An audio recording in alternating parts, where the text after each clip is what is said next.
My friends, good evening. A very serious accident today. A Hercules C-130E belonging to the Turkish Air Force has crashed. It had just taken off from Ganja Airport, which is in Azerbaijan, and then it was in a climb phase at level 24,000 feet when suddenly it exploded and started falling down like rain in several pieces. There are images showing these burning pieces on the ground.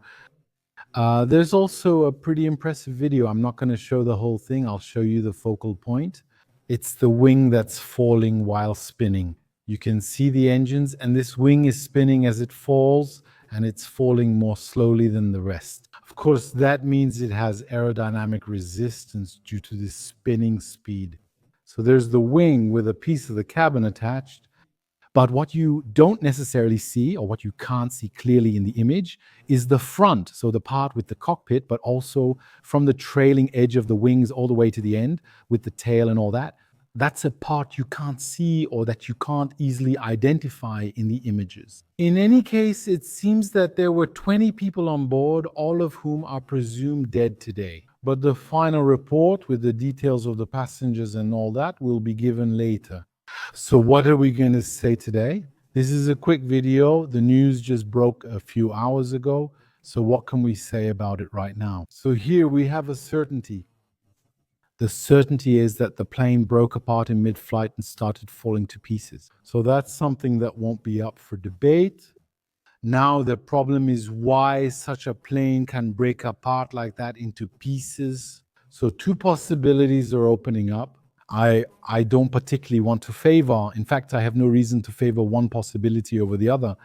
I'll give them to you in no particular order. The order in which I present them doesn't matter at all. It's just a random function that will pick one possibility and then the other.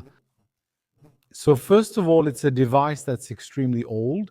You should know that the Hercules 630 is a device that was originally built for the American military. It has the classic version has 4 engines.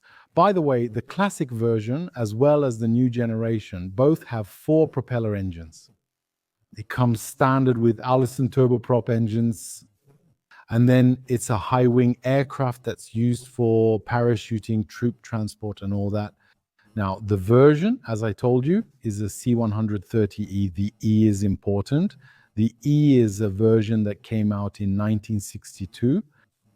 If you remember, on this channel, we talked about an accident that caused the death of firefighters,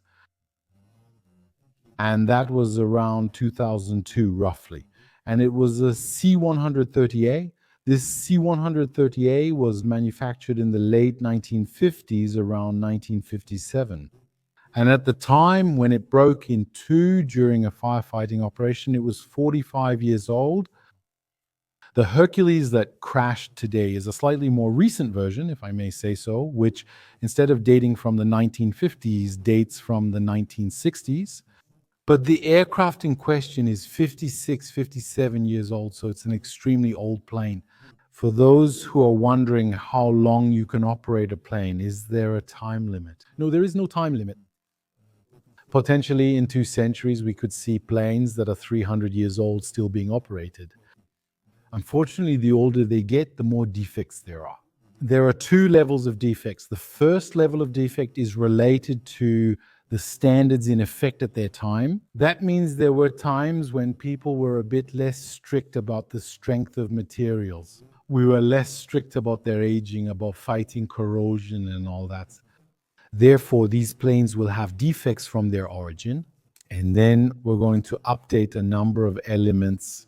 There are a few modifications, some mandatory checks, but unfortunately, that will never turn a plane that's almost 60 years old into a modern aircraft. Let's not kid ourselves.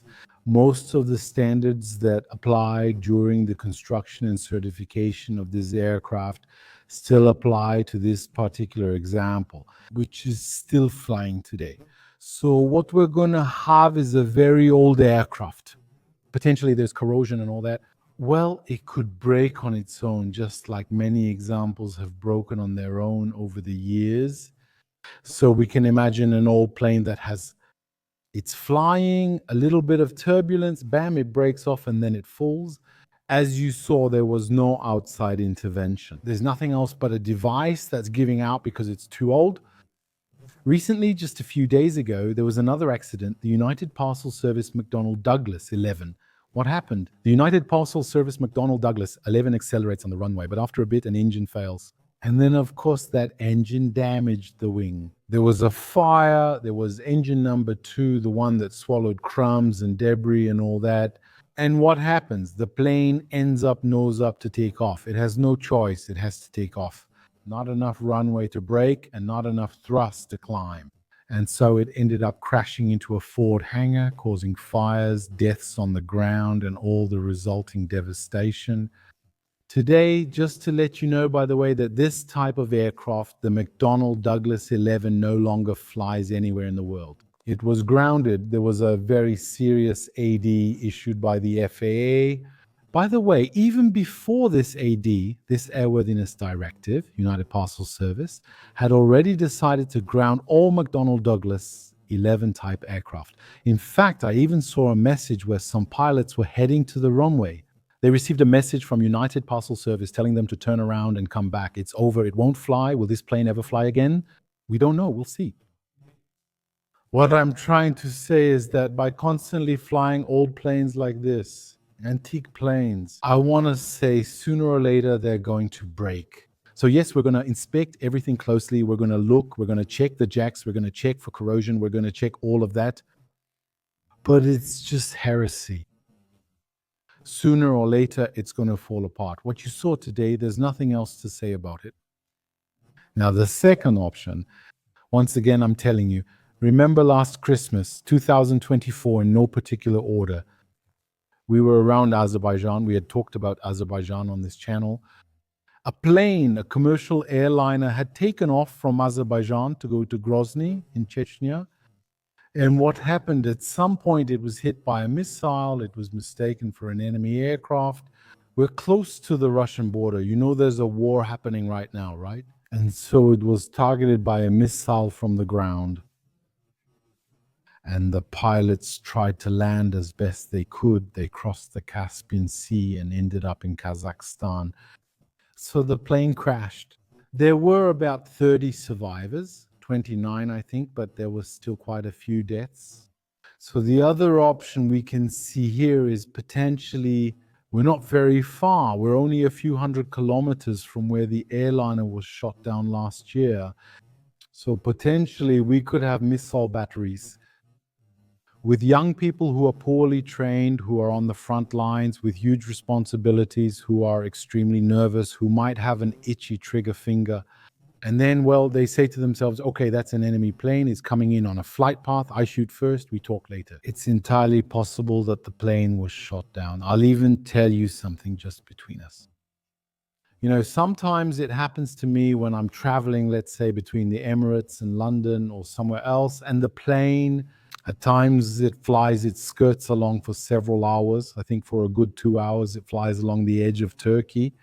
And then sometimes it's north of the northern coast of Turkey. That means it's in the middle of the Black Sea, right? And I know that in that area, it's extremely tense. So everything related to war, Ukraine, Russia, it's really intense. You're in a critical spot over there, sometimes with global positioning system jamming and everything. And I can tell you that as a passenger, I feel a little bit worried. I feel worried. I think to myself, if a missile is launched from either side of the conflict, whether it's by mistake, whether it's intentional, or whether it's an automatic system that decodes it. And honestly, I find it a bit strange, to put it kindly, that commercial airliners are still allowed to fly in this region. There, people knowing what happened last Christmas. So we have, you see, these two options. It went down on its own, especially since it was at 24,000 feet. 24,000 feet, we're in a zone. When a plane takes off, atmospheric pressure drops quickly. By 24,000 feet, it's already gone. There's a lot, more than half of the atmospheric pressure is gone. So as for pressurization, that's where it's really going to start working hard. If the plane is totally cracked, like when you drop an egg, you know how it slips from your hand. It cracks all over, but it doesn't break. You can gently put it back in the fridge. It's okay, but it's very fragile. The next time you touch it, it might break in your hands. So if the plane already had cracks, fissures that were just waiting for the moment to meet, too much pressurization, and bam, it bursts, it's nobody's fault. The second option, like I told you, it's possible, a missile. Well, it happened. It happened as recently as last year. So there you go. Well, it was fired and then it fell. The videos don't allow us to say, because we have the video of the plane falling, pieces of the plane falling, but we don't have the video of the, we don't have the video. So before, that means, well, if a missile, if it was captured on video, we'll see in the coming hours. In any case, it seems that about 20 people were killed. Extremely old plane, Hercules C-130E. Thank you for watching this video. I'll be back if there is more news. See you very soon.